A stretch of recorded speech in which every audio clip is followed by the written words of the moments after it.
So now I want to discuss about this another concept in the planet humanity, which is instantaneous center of zero velocity. What does it mean? Okay. So basically, for any rigid body having planar motion, there always exists a point in the plane of motion at which the velocity is instantaneous zero. Which is connected to the point. Okay. This point is called the instantaneous center of zero velocity, or IC. Okay. This point may be lie on the body, in the rigid body, or maybe outside the rigid body. Okay.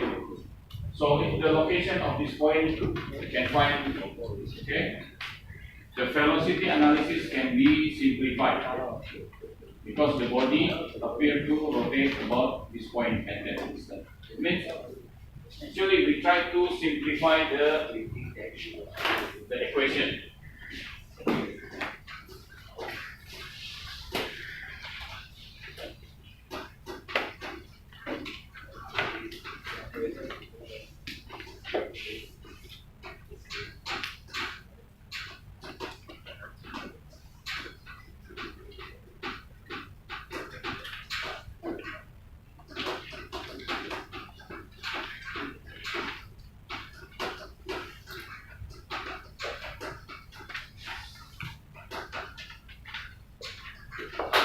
Okay.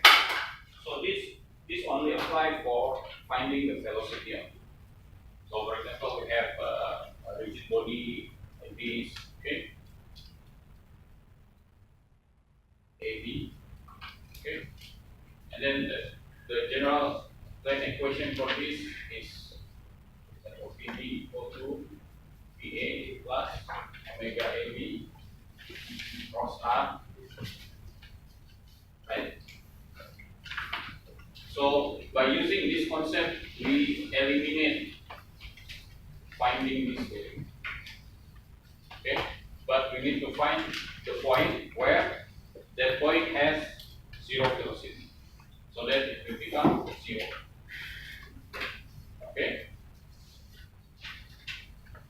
Okay. So for example, in here, okay, if you see the bicycle wheel, okay, the IC, or the instantaneous center of zero velocity for this bicycle wheel, is at the point in contact with the ground.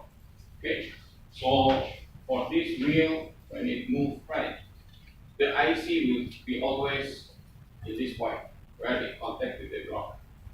Okay, so you can see the direction of velocity for different point at the rim. Okay, the velocity direction is perpendicular to this IC. So you know this motion, right? What is the motion of this wheel?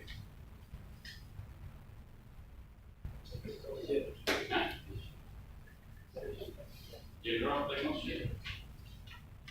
Rotation, it means one point will be fixed, right? So if the wheel is not moving, then its rotation along its axis. But this wheel is moving. So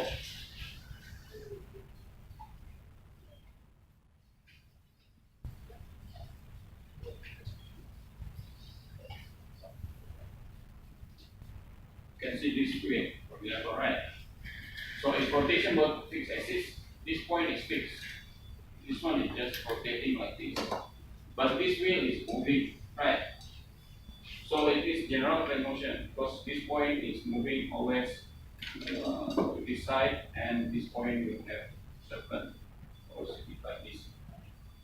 Okay, so by using this IC, we can simplify the equation of general plane motion become rotation per fixed axis, because at this point the velocity is zero. So, but we need to find the length and also the direction. Okay. Okay, so you can see the difference. This one is rotation per fixed axis. Okay, the velocity direction always perpendicular perpendicular to the center of rotation. Okay, but in general plane motion, when you use IC, the velocity direction in the rim will perpendicular to the IC. Because IC has zero velocity. This center has zero velocity. Okay. So when we can use the IC method, okay, it's not all the problem can be solved by using IC method. So we can use this IC method when we see certain conditions. Okay. The first one, to look at IC, we can use the fact that the velocity of the point on the body is always perpendicular to the relative position vector. Okay. So like this one always perpendicular to IC. This one always perpendicular to the center. Okay, remember VT. Remember that velocity direction in rotation about fixed axis is always perpendicular to the center of rotation. Okay. So we can define IC when for example, this one, the velocity VA of point A on the body and the angular velocity omega of the body are known. So if we know the VA and also the omega, we can find IC. For example, in this rigid body, we know the VA and we know the omega, then we can find IC. Okay, so in this point, the velocity is 0. Okay, so when we how to know the distance, we just use this equation. Because R is this one, right? If we get this 0, we can use R. R is equal to PV divided by omega m. But remember, this one is only scalar, only the value you can get. It's not the direction, because if you talking about direction, you have to use the factor, use cross. So when you use cross, it's not automatically you can calculate PV divided by omega m. Okay. The second condition that we can apply and we can find IC is when we have 2 points, okay, and then the lines of action of 2 non-parallel velocity are known. For example, we have VA in this direction and PV in this direction. We just find the perpendicular from this, you take a line, and perpendicular from this, you take a line, then the line that meeting between this line and this line is the IC. Okay, at this point, velocity is 0. Okay. And then the third condition is that when the magnitude and direction of 2 parallel velocity, VA and PV are known. Okay. If you know the magnitude and the direction of 2 parallel, so this one is parallel. VA and PV, just take the line, and you can find the IC. Same like this. PV is this direction, VA is this direction. You just take the line, and then this is the IC. Okay. So in order to calculate the point, the location or the length, you just divide the velocity with the angular velocity. Okay. So this IC is changed in its position in space. Okay. So when the position changes, the IC will be changed. For example, this point, right? For example, initially at this point, this is the IC. But when the wheel is moving, automatic, it's no longer IC. There will be another point in the IC. So every point that contacts with the ground will be IC. Okay, so it's not always this point.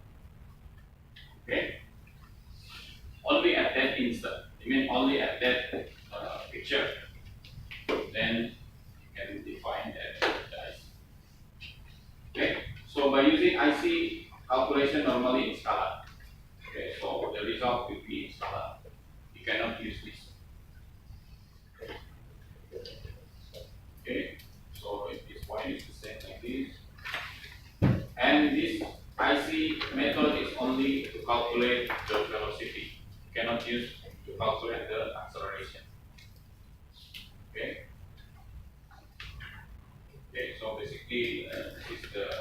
summary, when you calculate PV, right? For example, this point PV, VA plus omega plus RV. So if at an instant PA equals to 0, then you can simplify, right? You are no longer need to calculate PV. Okay, so point A is the instantaneous center of zero velocity. Why instantaneous? Because the zero velocity only occur at the particular instant, not every time. Just like I said, right? Only at this condition it does. But when it start moving, then IC will be different. Okay, so let's see this example. Okay, so for example, we have this kind of motion, right? A, B, C. We need to find the instantaneous center of zero velocity for BC. Okay, so solution, you can see point B follow circular path of motion because link AB is rotation about fixed axis, right? So if you have rotation about fixed axis, velocity of B will be perpendicular to the AB, right? Then you can find this velocity like this. You can see this one. Okay, because this is clockwise, right? So clockwise like this. BB is perpendicular to AB, and then motion of B causes the piston to move horizontal. So VC is only move horizontal. Okay, so when this rotating clockwise, automatically C will move to the right, right? So then we can define VC is to the right. Okay, so we have two velocity. Okay, in order to find IC, you just draw a line perpendicular to this PB. Okay, this is perpendicular like this, and perpendicular to this PC. Just like this. Okay, so then this is the IC. Okay, you got the idea? How to find the IC?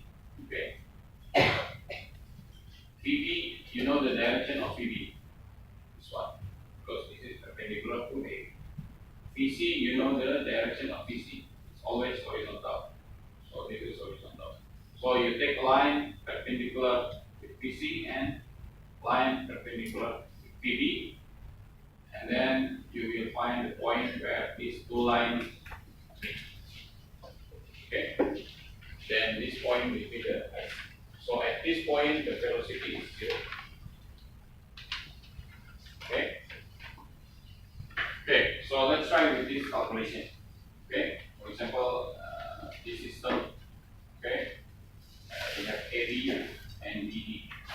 Okay. So AB is rotation per fixed axis because A is fixed and B is moving to the right with velocity 3 meters per second. Okay. Determine the angular velocity of link BD. What is the angular velocity of link BD and angular velocity of link AB at this condition using instantaneous center of zero velocity and zero velocity. Okay. So how to do this?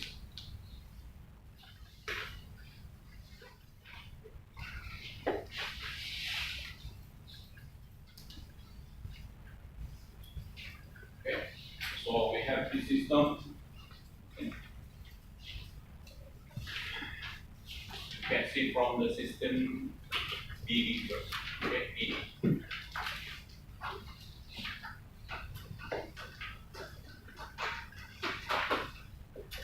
So remember, this is only for scalar. It's not in vector. Right? So we have this BD.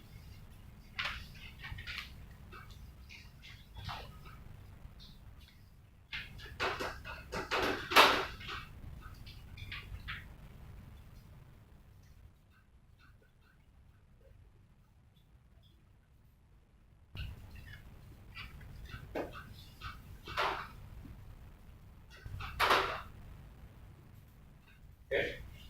So where is the direction of BD?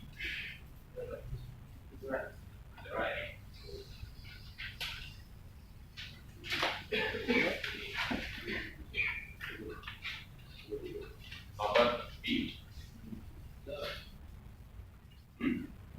Down? Downward, right? Something like this, right? So where is the IC? We just need this line and this line, right? So then this is the IC. Okay.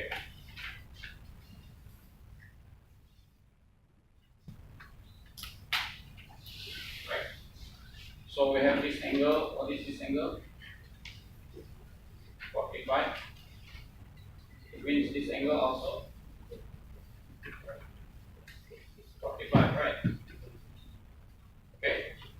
So then this will be RB IC. This will be RB IC.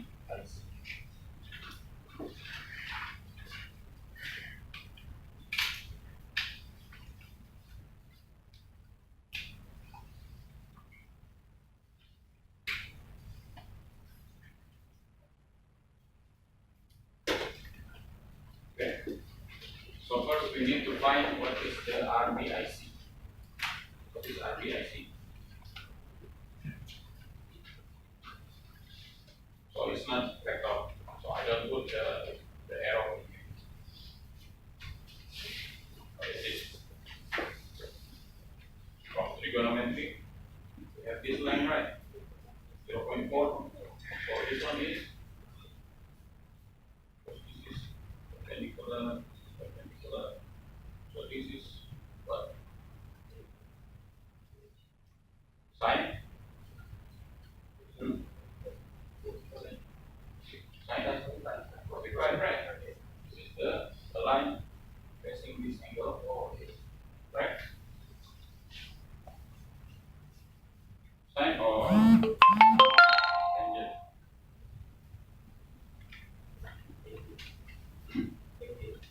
Tangent.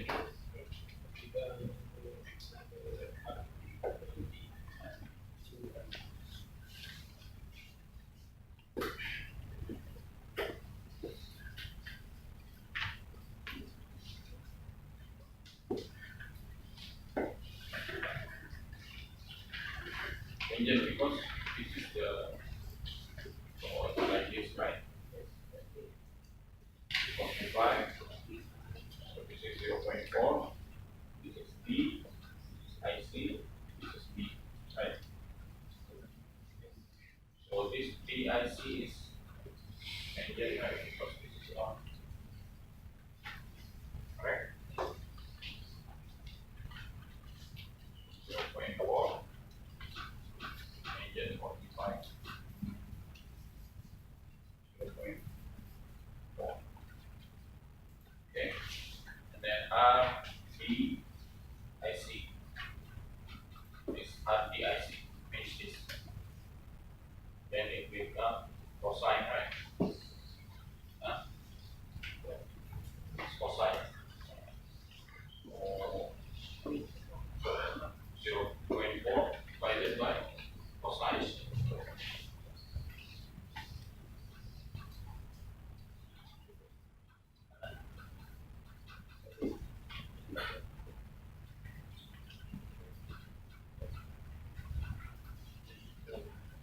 Okay.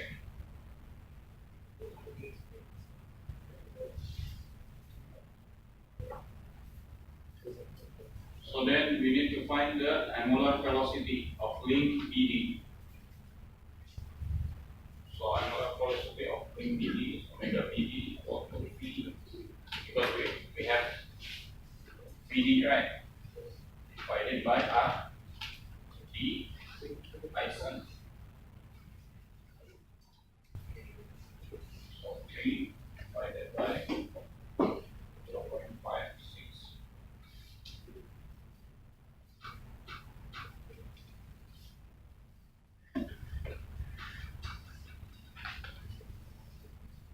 So the direction of this is to the right. So omega BD will be where? Clockwise or counterclockwise?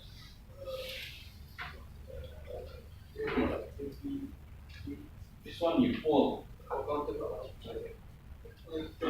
Counterclockwise.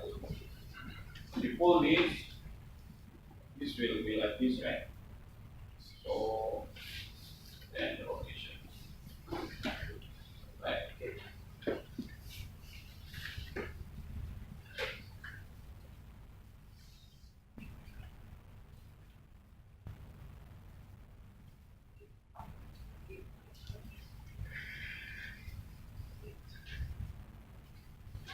Okay. Then you can find PB.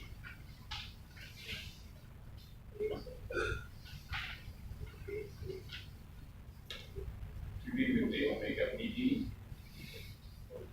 Multiple R E S.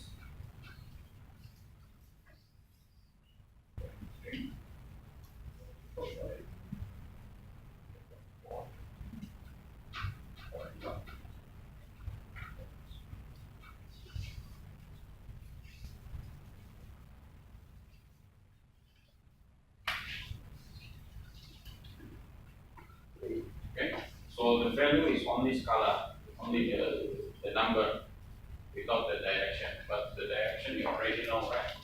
Which is the direction of PB. It's basically 45 degrees.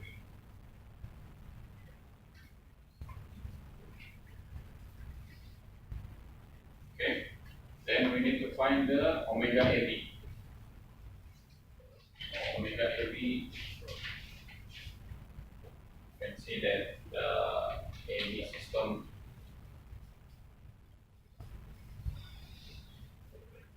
A B. Okay.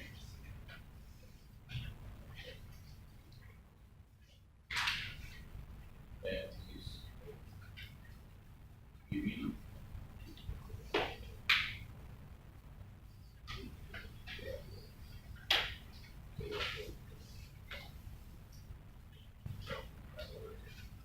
So omega AB is BB divided by R.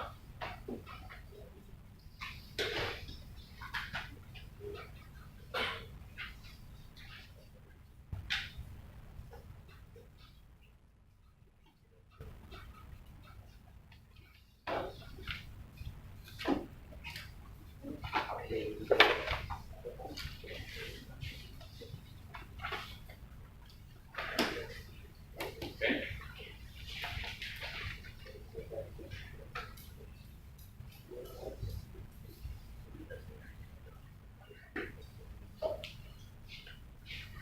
Okay, so all the calculations are only scalar.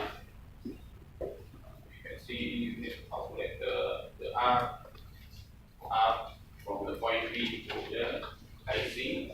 Okay, then R from the point D to IC, and then since we know PD, we can calculate omega BD. Okay, so you get omega BD, you can calculate more PB. Right. Okay, then you got PB, you can calculate omega AB.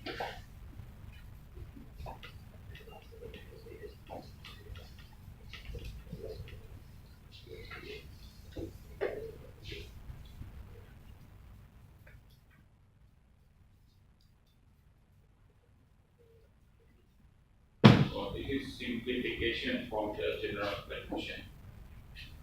Okay, when maybe the problem is only asking about the value, you can use this method. Okay.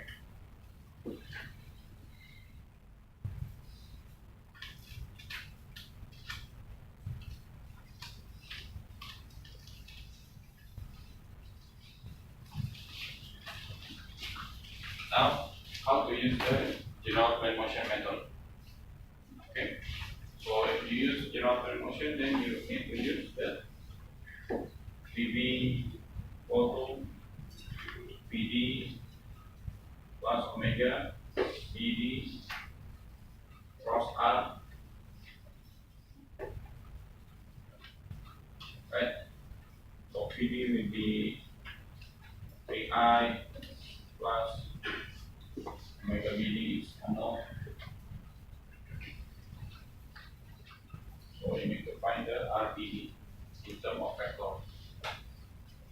So from D to B is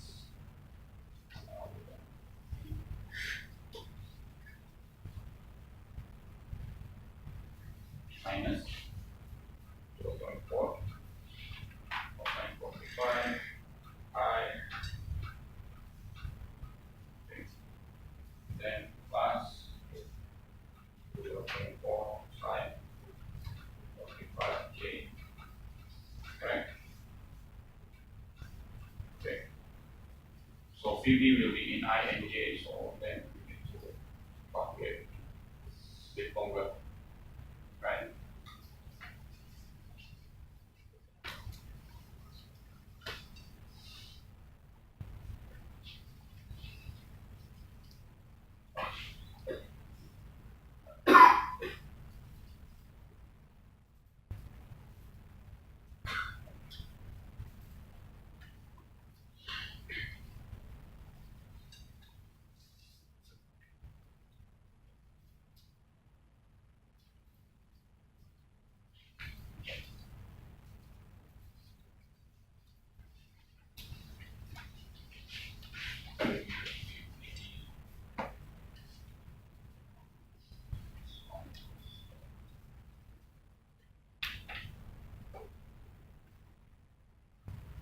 Sine 45 I.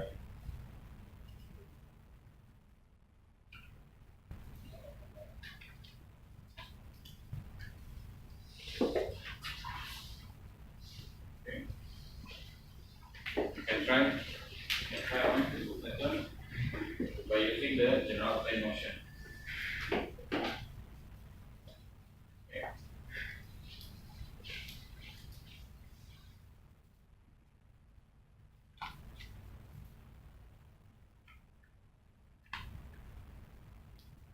And once you get PV, you can use